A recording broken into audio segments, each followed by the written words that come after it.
അല്ലാഹു തആല ഒരു അടിമയെ ശിക്ഷിക്കുന്നതിൽ വെച്ച് ഏറ്റവും നികൃഷ്ടമായ ശിക്ഷ നൽകുന്നത് ദുനിയാവിലും ആഖിറത്തിലും ശിക്ഷ കൊടുക്കുന്നതിനോടൊപ്പം ദുനിയാവിൽ വെച്ച് അല്ലാഹു ശിക്ഷിക്കുന്നതിൽ ഏറ്റവും നികൃഷ്ടമായ ശിക്ഷ നൽകുന്നത് മിനൽ ബഗി, ഭൂമിയിൽ കുഴപ്പമുണ്ടാക്കുകയും വഖതിയത്തിർ റഹിം, കുടുംബ ബന്ധത്തെ കുറിച്ച് മാറ്റുകയും ചെയ്യുന്നവർക്കാണെന്ന് നബിയുനാ റസൂലുള്ളാഹി സ്വല്ലല്ലാഹു അലൈഹി വസല്ലം. ഏറ്റവും കൊടും ശിക്ഷ, ഏറ്റവും കഠിനമായി ശിക്ഷിക്കുന്നത്, ഏറ്റവും ഗൗരവമേറിയ ശിക്ഷ അള്ളാഹു നൽകുന്നത് ഭൂമിയിൽ കുഴപ്പമുണ്ടാക്കുകയും കുടുംബബന്ധം മുറിച്ചു മാറ്റുകയും ചെയ്യുന്നവർക്ക്. മനസ്സിലാക്കിയിട്ട് വേണം നിസ്കരിക്കാൻ. ഗ്രൂപ്പ് അടിസ്ഥാനത്തിൽ പ്രസംഗമൊക്കെ വെച്ചോ, ഇതൊക്കെ ഒന്ന് പറഞ്ഞു കൊടുത്ത് ജനങ്ങളെ ഒന്ന് യോജിപ്പിക്ക്. പ്രസംഗമൊക്കെ ഇഷ്ടംപോലെ നടക്കട്ടെ, ജനങ്ങൾക്ക് പ്രയോജനമുള്ളത് പറഞ്ഞു കൊടുത്ത്, തമ്മിലടിപ്പിക്കാതെ ജനങ്ങളെ യോജിപ്പിക്കാനുള്ള പ്രസംഗങ്ങൾ നടത്തി, ഇഷ്ടം പോലെ നടത്തുക. അതുപോലെ എല്ലാവരും കേൾക്ക്. നിസ്കാരത്തിനും പഞ്ഞമൊന്നുമില്ല, ഇബാദത്തിന് ഒരു പഞ്ഞവുമില്ല, ഒരു കുറവുമില്ല. പക്ഷെ എന്താ സംഭവിക്കുക? ബന്ധങ്ങൾ അങ്ങോട്ട് അടുക്കുന്നില്ല. വേസ്റ്റ്. നിസ്കരിക്കുന്നത് വേസ്റ്റ്, നോമ്പ് പിടിക്കുന്ന ഖുർആൻ ഓതുന്നത് വേസ്റ്റ്. ആയിരക്കണക്കിന് ഇബാദത്തുകൾ ചെയ്യും. പക്ഷെ എന്ത് ചെയ്യാനാ? ഫായിദയില്ല. എന്താ? കുടുംബ ബന്ധം തെറ്റിക്കിടക്കുകയാണ്, താളം തെറ്റിക്കിടക്കുക.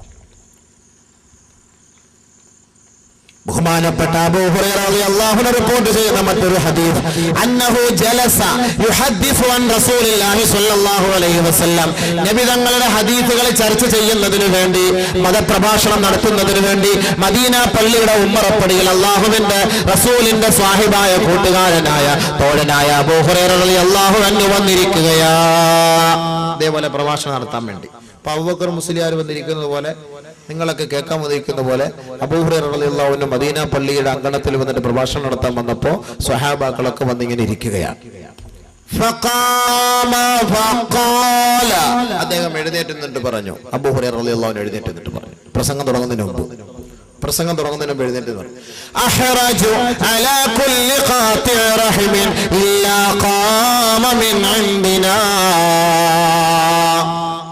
എന്റെ മുന്നിലിരിക്കുന്നവർ, എന്റെ സദസ്സിൽ ഹാജരായവർ, ഞാനിവിടെ ചർച്ച ചെയ്യാൻ പോകുന്നത് നബിതങ്ങളുടെ ഹദീസുകളാണ്. സഹവർത്തിത്വ ബന്ധം മുറിച്ചവരുണ്ടെങ്കിൽ, സഹിഷ്ണുതാ മനോഭാവം ഇല്ലാത്തവരുണ്ടെങ്കിൽ, ഇല്ല ഖാമ മിൻ ഇൻദിനാ, ഈ സദസ്സിൽ എഴുന്നേറ്റ് പോകട്ടെ. അങ്ങനെയുള്ളവർ ആരെങ്കിലും ഈ സദസ്സിലുണ്ടെങ്കിൽ അഹ്റജു, ഏറ്റവും വലിയ കൊടും കുറ്റവാളിയായി ഞാൻ പ്രഖ്യാപിക്കുന്നു. അവൻ നാളെ ആഖിറത്തിൽ നികൃഷ്ട ശിക്ഷയ്ക്ക് വിധേയനാകുമെന്ന് ഞാൻ പ്രഖ്യാപിക്കുന്നു. അഹ്റജു, ഏറ്റവും വലിയ ഭാവി. ആര്? ആ സദസ്സിൽ ആരെങ്കിലും ഉണ്ടെങ്കിൽ എഴുന്നേറ്റ് പോയിക്കോണമെന്ന്. മിണ്ടാത്തവർ, സംസാരിക്കാത്തവർ, കൂട്ടുകാരുമായി ബന്ധം സ്ഥാപിക്കാത്തവർ, പരസ്പരം കണ്ടാൽ പോലും പുഞ്ചിരിക്കാത്തവർ, ഒരു സലാം പറയാത്തവർ, അങ്ങനെയുള്ള ആരെങ്കിലും എന്റെ ഈ സദസ്സിലിരിപ്പുണ്ടെങ്കിൽ അവർ ഏറ്റവും വലിയ കൊടും പാപികളായി ഞാൻ ചിത്രീകരിക്കുന്നു. എഴുന്നേറ്റ് പോകട്ടെ. ഫലം യകും അഹദുൻ ഇല്ലാ ശാബുൻ മിൻ അഖ്സൽ ഹൽഖാ. ആ സദസ്സിൽ, ആ മദീന പള്ളിയുടെ ഉദ്യാനത്തിൽ അങ്ങേ അറ്റത്തിരിക്കുന്ന ഒരു ചെറുപ്പക്കാരൻ ഒഴിച്ച് ബാക്കി ആരും തന്നെ ആ സദസ്സിൽ നിന്ന് എഴുന്നേറ്റില്ല.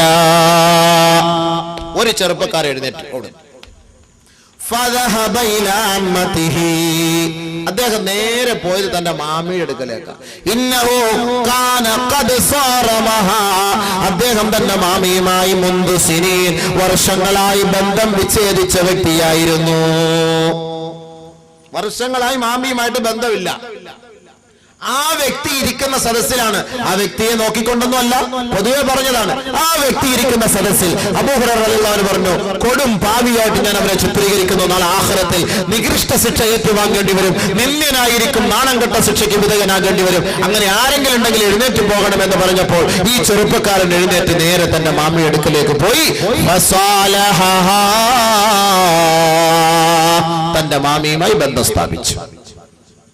തന്റെ മാമിക്ക് സലാം പറഞ്ഞു, തന്റെ മാമിക്ക് മുസാഫഹത്ത് ചെയ്തു. ഉമ്മ വാപ്പാന്റെ സഹോദരിയാണ്.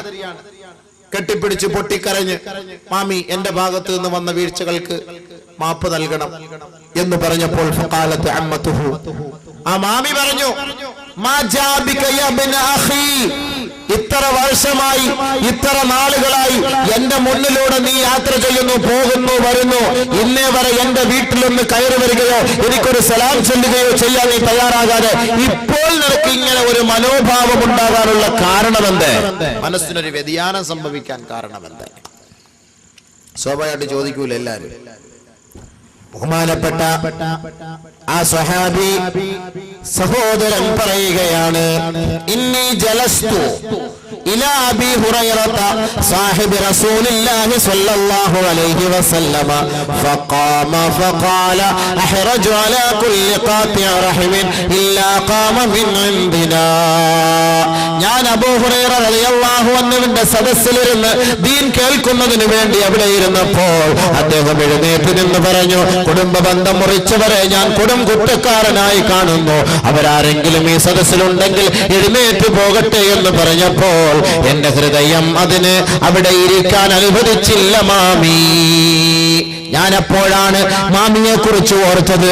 വർഷങ്ങളായി മാമിയുമായി ബന്ധം വിച്ഛേദിച്ച് കഴിഞ്ഞവനല്ലേ ഞാൻ. എനിക്ക് സ്വർഗമാണ് വലുത്, ആഖിറമാണ് വലുത്. ദുനിയാവിലെ ആഢ്യത്വവും ദുനിയാവിലെ ആധിപത്യവും എനിക്ക് വേണ്ട. ഉടൻ തന്നെ ഞാൻ മാമിയുടെ അരികിലേക്ക് വരികയും ഞാൻ മുസാഫഹത്ത് ചെയ്യുകയും സലാം ചൊല്ലുകയും ചെയ്തു. ഇതാണ് കാരണം.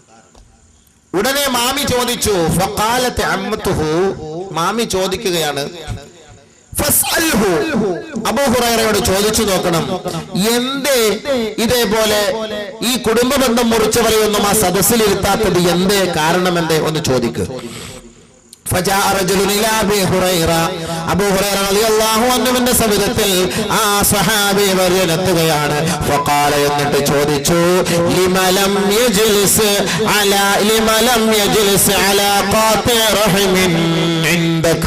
അങ്ങയുടെ സദസ്സിൽ എന്തുകൊണ്ടാണ് കുടുംബ ബന്ധം മുറിച്ചവരെ ഇരിക്കാത്തത്? എന്തുകൊണ്ടാണ് അങ്ങയുടെ സദസ്സിൽ കുടുംബ ബന്ധം മുറിച്ചവരെ ഇരുത്താത്തത് എന്ന് ബഹുമാനപ്പെട്ട അബൂ ഹുറൈറ റളിയല്ലാഹു തആല അൻഹുവിനോട് ആ സ്വഹാബി ചോദിച്ചു. കുടുംബബന്ധം മുറിച്ചവർ എന്തുകൊണ്ട് ഇരിക്കരുത് എന്ന് പറഞ്ഞു, എന്തുകൊണ്ട് ആ നാട്ടിൽ കഴിയരുത് എന്ന് പറഞ്ഞു. അതാണ് നമ്മുടെ പോയിന്റ്. അബൂ ഹുറൈറ റളിയല്ലാഹു അൻഹു പറയുകയാ, ഇന്നി സമഅതു റസൂലല്ലാഹി സ്വല്ലല്ലാഹു അലൈഹി വസല്ലമ യഖൂൽ ഇന്നർ റഹ്മത ലാ തൻസിലു അലാ ഖൗമിൻ ഫീഹിം ഖതിയത്തുർ റഹം ഔ കമാ ഖാൽ. അല്ലാഹുവിന്റെ റസൂൽ സ്വല്ലല്ലാഹു അലൈഹി വസല്ലമ തങ്ങൾ പറഞ്ഞതായി ഞാൻ കേട്ടിട്ടുണ്ട്.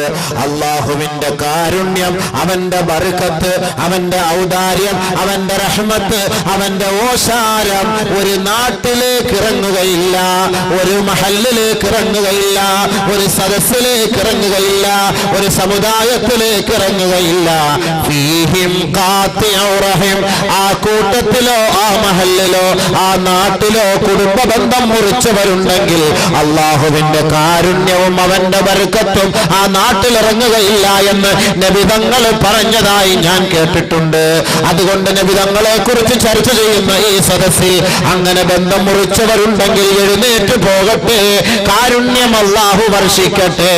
അതാണ് ഞാൻ പറഞ്ഞതെന്ന് അബൂ ഹുറൈറ റളിയല്ലാഹു അൻഹു. മനസ്സിലായോ?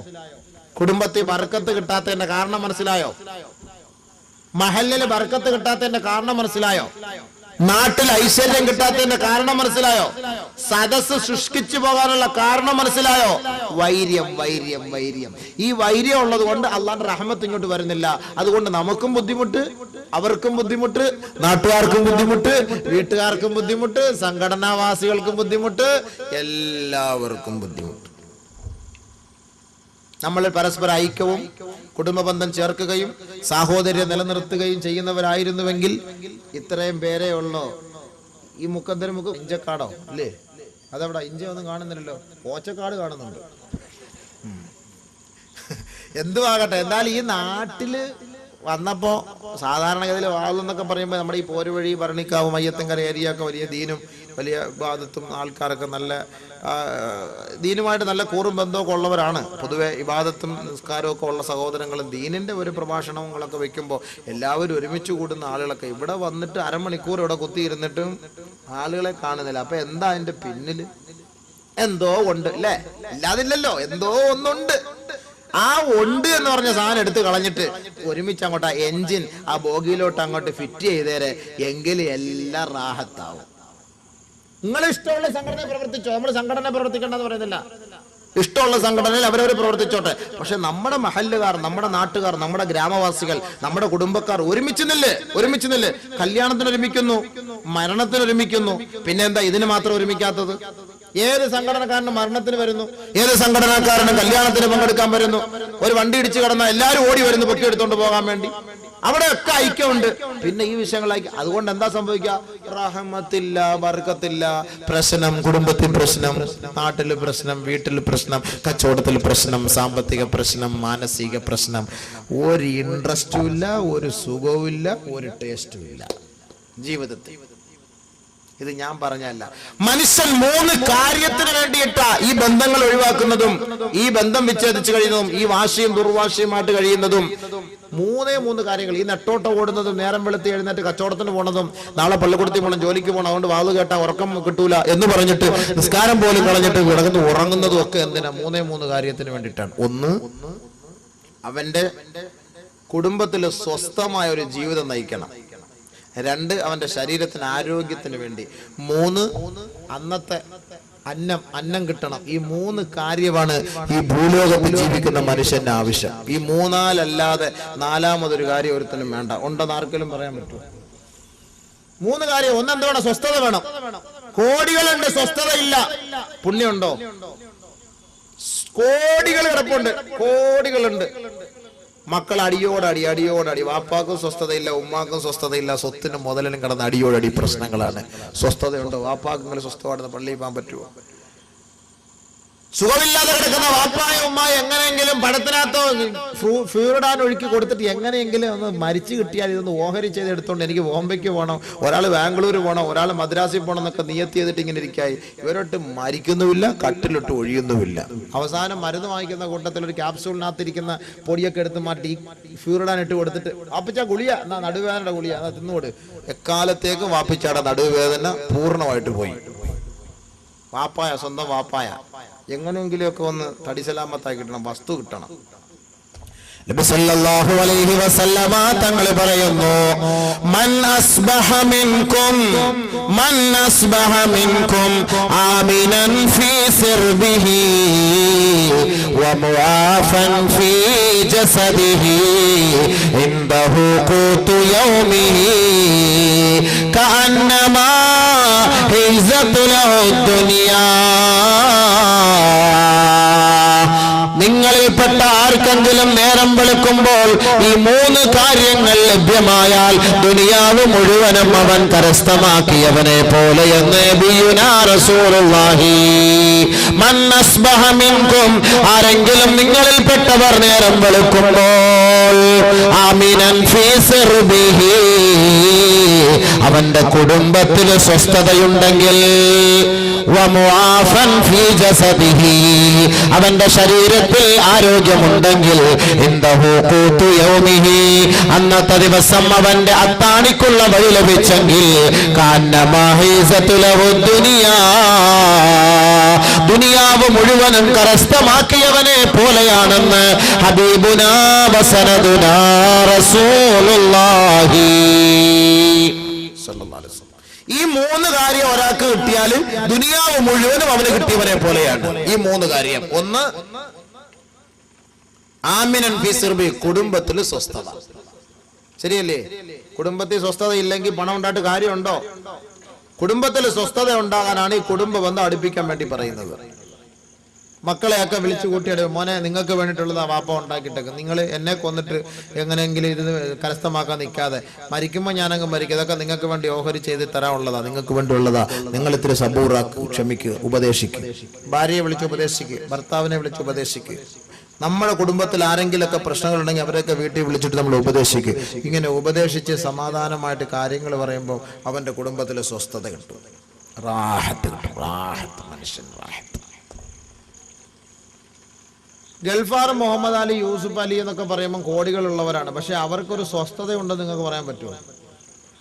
നമ്മുടെ വീട്ടിൽ ഭാര്യയുടെ മക്കളുടെയും കൂട്ടത്തിൽ ഇരുന്ന് രാവിലെ ഇത്തിരി കപ്പയും പുഴുങ്ങി ചാള കൂട്ടാനും വെച്ച് കറിയും വെച്ച് പൊരിച്ച് ചമ്മന്തി ഉടച്ച് മക്കളും ഒക്കെ ആയിട്ട് ഭാര്യയൊക്കെ ആയിട്ട് ഒരുമിച്ച് കൂടി ഇരുന്ന് തിന്നുന്ന ആ ഒരു സുഖം, ആ ഒരു ഇൻട്രസ്റ്റ്, ആ ഒരു ടേസ്റ്റ്, ആ ഒരു സമാധാനം അവർക്ക് കിട്ടുമോ? ബ്രേക്ക്ഫാസ്റ്റ് ഏതെങ്കിലും ഫ്ലൈറ്റിന്റെ മുകളിൽ ഇരുന്നിട്ടായിരിക്കും, ഉച്ചയ്ക്ക് കഴിക്കണത് ഏതെങ്കിലും കോട്ടയിലായിരിക്കും, രാത്രി എവിടെ ദുബായിൽ. ഒരിക്കലും ഒരു വക്കത്ത് ഒരു നേരത്തെ ഭക്ഷണം. സുബഹി നിസ്കാരം അമേരിക്കയിലാണെങ്കിൽ അസർ നിസ്കാരം ലണ്ടനിൽ, അസർ നിസ്കാരം അവിടെ ആണെങ്കിൽ മഗ്‌രിബ് നിസ്കാരം ഈജിപ്തിൽ മഗ്‌രിബ് നിസ്കാരം. ഞായറാഴ്ച ഒരു ഇശാ നിസ്കരിക്കാൻ മാത്രം കേരളത്തിലേക്ക് വരും. വന്നിട്ട് വല്ല പുണ്യമുണ്ടോ? ഒരു 250 മൊബൈൽ കാണും അവിടെ ഇവിടെ. ഇത് കിണുകണാന്ന് അടിക്കുമ്പോൾ അവിടെ കിണുകണാന്ന് അടിച്ചോണ്ടിരിക്കും, അത് അടിച്ചെടുക്കുമ്പോൾ ഇത് അടിച്ചോണ്ടിരിക്കും. ഏതെടുക്കും? ഒരു സ്വസ്ഥതയില്ല. ഞായറാഴ്ച എങ്കിലും ഓഫാക്കി വെക്കാന്ന് പറയുമ്പോൾ പേഴ്സണൽ നമ്പർ കിടന്ന് കിണുകിണാന്ന് അടിച്ചോണ്ട് കിടക്കും. ഒരു സ്വസ്ഥതയില്ല, ഒരു സ്വസ്ഥതയില്ല. എന്തിനാ പിന്നെ പൈസ, എന്തിനാ കാശ്? വാപ്പായും ഉമ്മായും സുഖമില്ലാതെ നാട്ടിൽ കിടക്കുക 5 ഏക്കർ റബ്ബർ തോട്ടത്തിനടുത്ത് വലിയ ഒരു കെട്ടിടം, അതിനകത്തൊരു കിളവനൊരു കിളവിയുണ്ട്. മക്കളോ ലണ്ടനില്, അമേരിക്കയില്, അവിടെ ഇവിടെയൊക്കെ. മാസം തോറും പൈസ അയച്ചു കൊടുക്കും. ഈ കിളവനെയും കിളവിയും ആശുപത്രി കൊണ്ടുപോകാൻ ഒരു തൗഫീക്ക് മക്കൾക്കില്ല, അവർക്ക് പോകാനും കഴിയുന്നില്ല.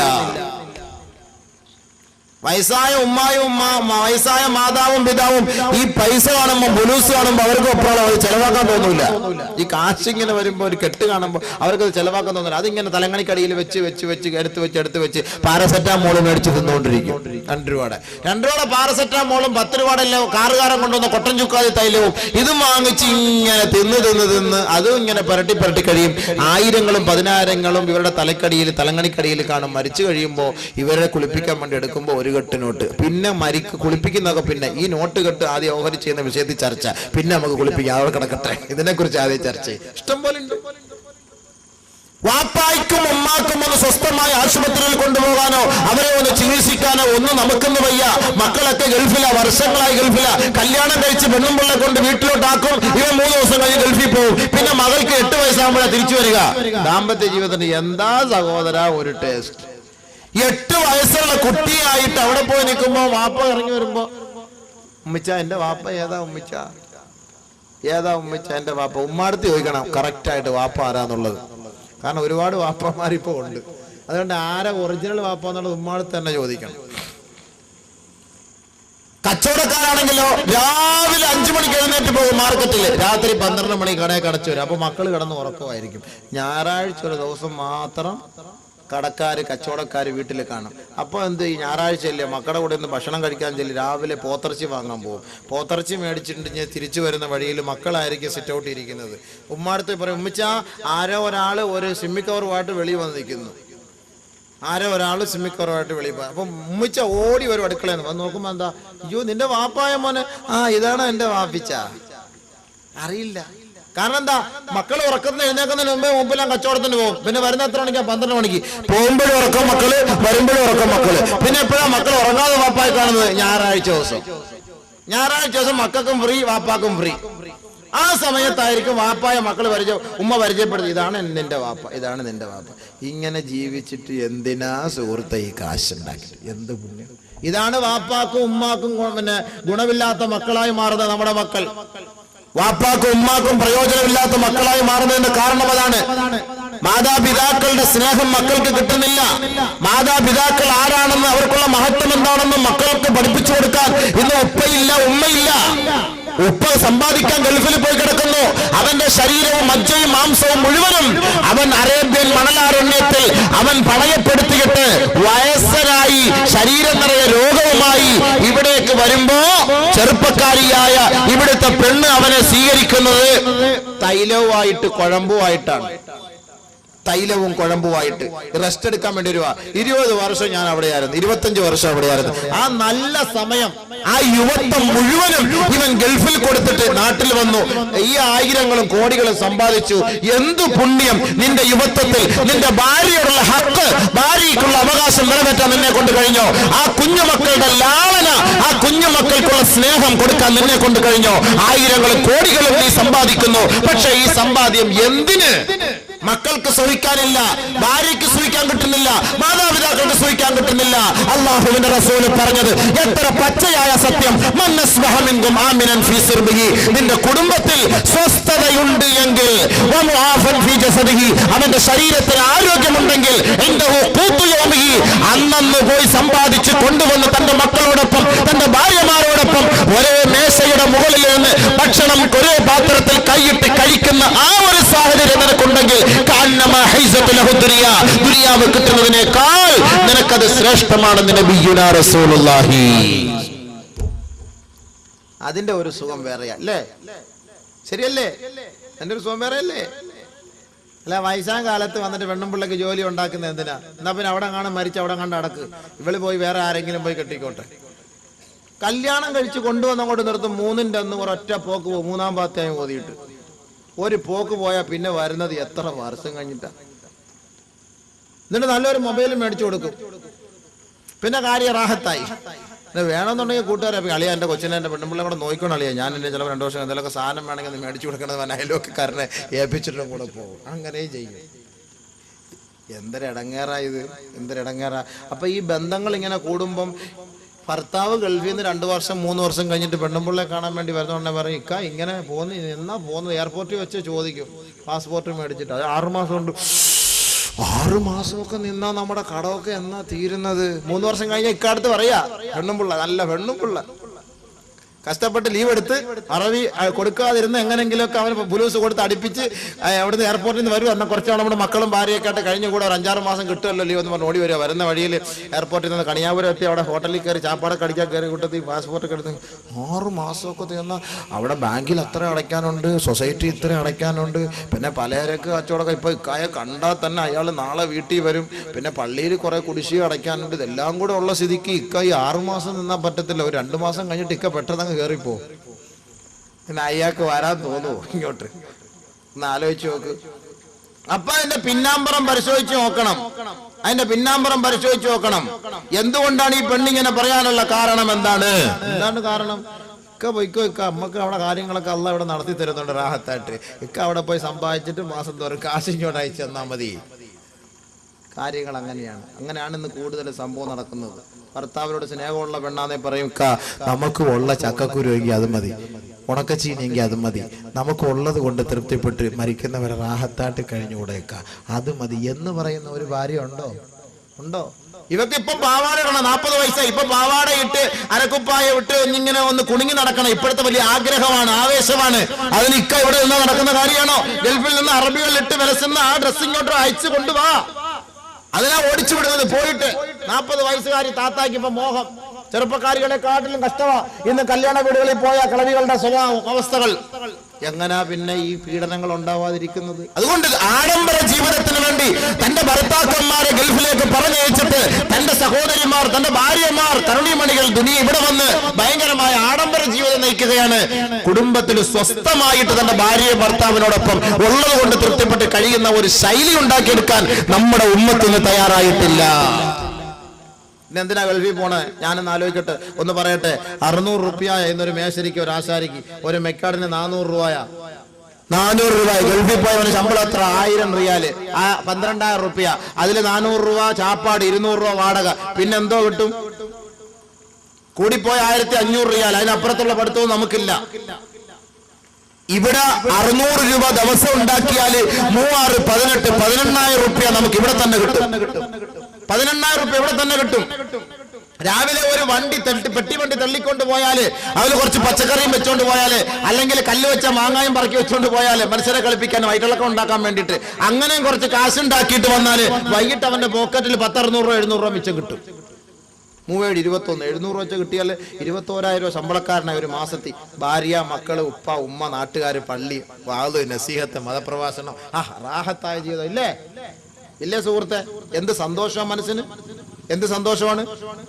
അതാണ് നബി തങ്ങൾ പറഞ്ഞത്, സമ്പന്നന്മാർക്ക് 3 കാര്യങ്ങൾ അവരെ അലട്ടിക്കൊണ്ടിരിക്കും.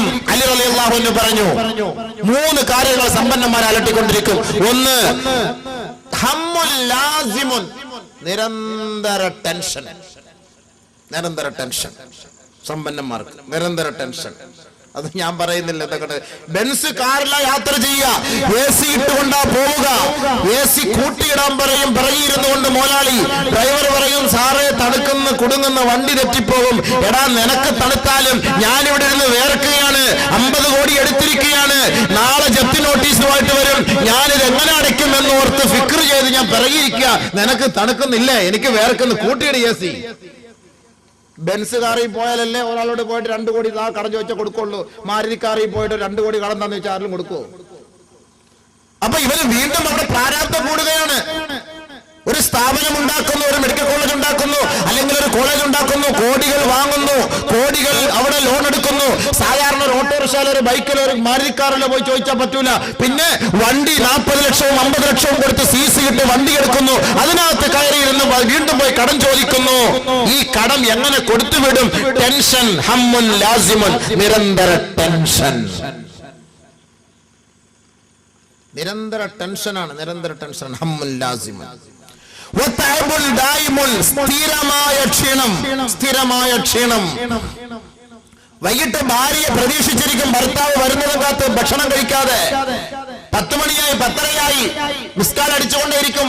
എപ്പോ എവിടെത്തി, അതാ വരുന്നത്. വരുന്ന വഴിയിൽ ഒരുപാട് പേരെ കാണണം, സംസാരിക്കണം. വീട്ടിൽ എത്തുമ്പോഴത്തേക്ക് 12:05. പഴങ്കഞ്ഞിയുടെ സമയമായി, വൈകിട്ടത്തെ ഭക്ഷണം.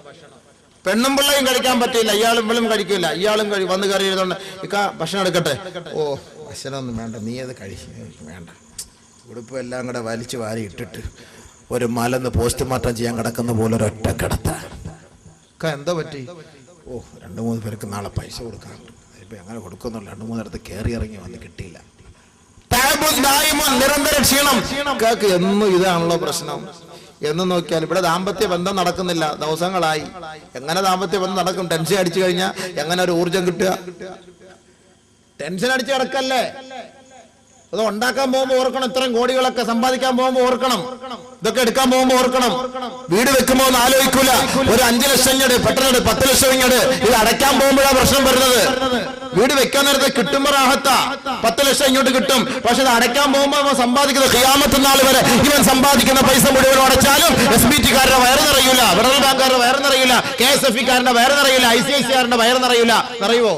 തന്റെ മക്കൾക്ക് കൊടുക്കേണ്ട പൈസ, തന്റെ കുഞ്ഞുമക്കൾക്ക് തിന്നേണ്ട പൈസ, തന്റെ സഹോദരങ്ങൾ തിന്നേണ്ട പൈസ, ഈ പൈസ മുഴുവനും ബാങ്കുകാർ കൊണ്ടുപോയി തരുന്നു.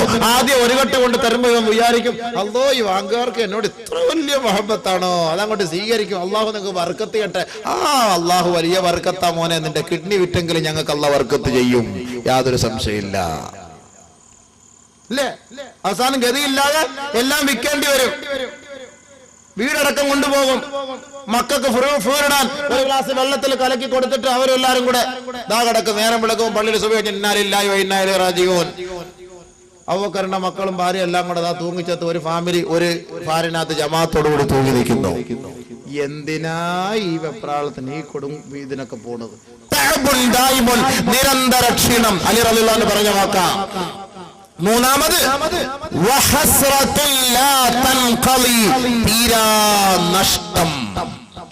തീരാനഷ്ടം. ഇതൊക്കെ നഷ്ടപ്പെട്ട് അവസാനം പോകുമ്പം ഇവൻ ഒരിക്കലും സ്വസ്ഥതയും കിട്ടൂല. ഇവൻ നഷ്ടത്തോടെ നഷ്ടവും ഇടങ്ങേറിനോടെ ഇടങ്ങേറുകാരനുമായിരിക്കും. ഈ 3 കാര്യം സമ്പന്നന്മാരെ അലട്ടിക്കൊണ്ടിരിക്കുമെന്ന് അലി റളിയല്ലാഹു അൻഹു. 3 കാര്യം ജീവിതത്തിൽ ഉണ്ടായാൽ അവന് സ്വസ്ഥത കിട്ടുമെന്ന് നബിയുനാ റസൂലുള്ളാഹി സ്വല്ലല്ലാഹു അലൈഹി വസല്ലം. ഈ 3 കാര്യത്തിന് വേണ്ടിയിട്ടാണ് അള്ളാഹുവിനെ ഭയപ്പെട്ട് ജീവിക്കാം നിങ്ങൾ തീരുമാനമെടുത്താൽ അള്ളാഹ് ഈ 3 കാര്യം നിങ്ങൾക്ക് നൽകാമെന്ന് അള്ളാഹു തആല പറയുന്നു. സ്വസ്ഥത തരും, സമ്പത്ത് തരും, ശരീരത്തിന് ആരോഗ്യം തരും. അതല്ലാതെ നിങ്ങളായിട്ട് മെനഞ്ഞെടുത്ത് ആരോഗ്യം ഉണ്ടാക്കാൻ കിട്ടൂല. സുബഹി നിസ്കരിക്കാതെ ഓടും രാവിലെ. എന്തോരം ഓട്ടമാ രാവിലെ ഓടുന്ന ഓട്ടം. കൈ ഓരോരുത്തരുടെ കൈ പോകുന്ന പോക്ക് കണ്ടു കഴിഞ്ഞാൽ അല്ലാഹ്, ഈ കൈ വടക്കന്തല ജമാഅത്തിലേക്ക്, ഈ കൈ ശാസ്താംകോട്ടെ ഭാഗത്തേക്ക്. ഒരു മനുഷ്യനെ പോലും തിരിഞ്ഞു നോക്കിയാ വിളിച്ചേ, നിന്റെ ഭാര്യ മരിച്ചടേ, ചുമ്മാ മിണ്ടല്ലേ, ഭാര്യയൊക്കെ അവിടെ കിടക്കട്ടെ, നമ്മൾ ആദ്യം എന്റെ ശരീരം. ഒരു കാര്യം പറഞ്ഞാൽ പോലും തിരിഞ്ഞു നോക്കൂല. ഓട്ടത്തോടെ ഓട്ടം. എന്തിനാണ്? 2 വർഷം കൂടെ കൂടുതൽ ജീവിക്കാൻ, അമിതമായ കൊളസ്ട്രോൾ ഒഴിവാക്കിയെടുക്കാൻ വേണ്ടി ഓട്ടത്തോടെ ഓട്ടമാണ്. പള്ളിയുടെ മുന്നിലൂടെ പോകും, ജമാഅത്ത് നമസ്കാരം നടക്കും, സൈനുദ്ദീനെ കയറി നമസ്കരിക്കും. അള്ളാഹ് അങ്ങോട്ട് കയറരുത്, ഡോക്ടർ പറഞ്ഞിട്ടുണ്ട്. 6 കിലോമീറ്റർ തൊട്ട് കഴിഞ്ഞ് നിൽക്കാവുന്ന ഡോക്ടർ പ്രത്യേകം പറഞ്ഞിട്ടുണ്ട്. ഇടയ്ക്കെങ്ങാണ് നിസ്കരിക്കാൻ കയറിയാൽ എന്റെ ജീവൻ ഔട്ടായി പോകും. 2 ദിവസം കഴിയുമ്പോൾ പത്രത്തിൽ കാണും സൈനുദ്ദീൻ പ്രഭാത സവാരിക്കിടെ കുഴഞ്ഞു വീണ് മരിച്ചു. അല്ലെങ്കിൽ ടിപ്പർ ഇടിച്ച് ഒരാൾ നാട്ടെ തെക്കേ മുക്കിയിട്ടിരിക്കുന്നത് പോയി നോക്കിയപ്പോ രാവിലെ നടക്കാൻ ഇറങ്ങിയ ആളാ. എന്തിനായി നടക്കാൻ പോയത്? 2 വർഷം കൂടെ കൂടുതൽ ജീവിക്കാൻ വേണ്ടിയിട്ടാണ്. 2 ദിവസം കൊണ്ട് കൂടുതൽ ജീവിക്കാൻ വേണ്ടി നടക്കാൻ പോയത്. കൊളസ്ട്രോൾ കുറയ്ക്കാൻ പോയത് അതിനു വേണ്ടിയിട്ടാണ്. സംഭവിച്ചത് എന്താ? കൃത്രിമമായി ആയുസ് ഉണ്ടാക്കിയെടുക്കാൻ വേണ്ടി ഇവൻ ആഗ്രഹിച്ചപ്പോൾ അള്ളാന്റെ ഭാഗത്തു നിന്നുള്ള തീരുമാനം വരുന്നു, നിന്നെ ഈ റോഡിയിട്ട് തന്നെ കൊന്നേക്കാം, ദാ അവിടെ തന്നെ കിടന്നോ. ഫായിദ ഉണ്ടായോ? എന്നാ വർഷങ്ങളായി കപ്പയുടെ ചീനിയുടെ തൊലി നിന്ന് ജീവിച്ച ഉപ്പുപ്പന്മാര് ഇപ്പോഴും നല്ല മട്ടൻ ചാപ്സ് അടിക്കുന്ന കാണുമ്പോ നമുക്ക് നെഞ്ചിന് ഇടിയാ. നമുക്ക് തിന്നാൻ പറ്റില്ല ഒരു പീസ് കൊളസ്ട്രോള്. ഉപ്പുപ്പന്മാര് കല്യാണ വീട്ടിൽ ഇരുന്ന് മെരുക്കുന്നത് കണ്ട അല്ലോ എന്റെ കാക്ക സംഭവം കൊള്ളാം. എന്തുകൊണ്ട്? അവർ പണ്ട് മുതലേ അള്ളാഹുവെ ഉള്ളത് കൊണ്ട് അഡ്ജസ്റ്റ് ചെയ്ത് കഞ്ഞിയും കുടിച്ച് അവിടെ കിടന്ന തോലൊക്കെ തിന്ന് വളർന്നു വന്നവരാണ്. ഉള്ള ആരോഗ്യം അള്ളാഹ്ക്ക് വേണ്ടി കൊടുക്കുന്നു. റബ്ബ് ചെയ്ത ഏറ്റവും വലിയ തൗഫീക്ക് ചെറുപ്പക്കാരുടെ കണ്ണം ചുപ്പിക്കുന്ന തരത്തിൽ അവരുടെ മുന്നിൽ നിന്ന് മട്ടൻ ചാപ്സ് അടിക്കുന്നു, ചില്ലി ചിക്കൻ അടിക്കുന്നു. അവർക്കൊരു കൊളസ്ട്രോളും ഇല്ല, അവർക്കൊരു വാൽവിന് തകരാറുമില്ല. ഇന്നത്തെ കൂടുതൽ മരണങ്ങളും കൂടുതൽ അറ്റാക്കുകളും കൂടുതൽ രോഗങ്ങളും ഇന്നത്തെ കണക്കെടുപ്പിൽ നമ്മൾ മനസ്സിലാക്കിയത് 30-ന്റെയും 50-ന്റെയും ഇടയ്ക്കുള്ളവർക്കാണ്, 40-ന്റെയും ഇടയ്ക്കുള്ളവർക്കാണ്, ചെറുപ്പക്കാർക്കാ. മരിച്ച ചാക്കാലക്കോളം ഉണ്ടല്ലോ പത്രത്തില്, എല്ലാ ദിവസവും എടുത്തു വെച്ച് വായിച്ചാരെ നമ്മുടെയും ഫോട്ടോ ഒരു ദിവസം അതിനകത്ത് വരും. ചാക്കാലക്കോളം, ആ ചാക്കാലക്കോളം എടുത്തു വെച്ച് ചർമ്മകോളം ഇല്ലേ, അത് എടുത്തു വെച്ചിട്ട് നോക്കണം. എത്ര ചെറുപ്പക്കാർ. പണ്ട് നമ്മുടെ ജില്ലയിൽ ഒരാളെ മരിക്കാറുള്ളൂ അറ്റാക്ക് വന്ന്, ഹൃദയ സ്തംഭനം മൂലം ഒരാൾ മരിച്ചു, ഒറ്റ ആളെ കാണുള്ളൂ. ഇപ്പോ ദിവസവും ഇഷ്ടം പോലെ ചുമ്മാ ഉരുണ്ടങ്ങ് വീണങ്ങ് മരിക്കുക. ഉരുണ്ട് വീണു.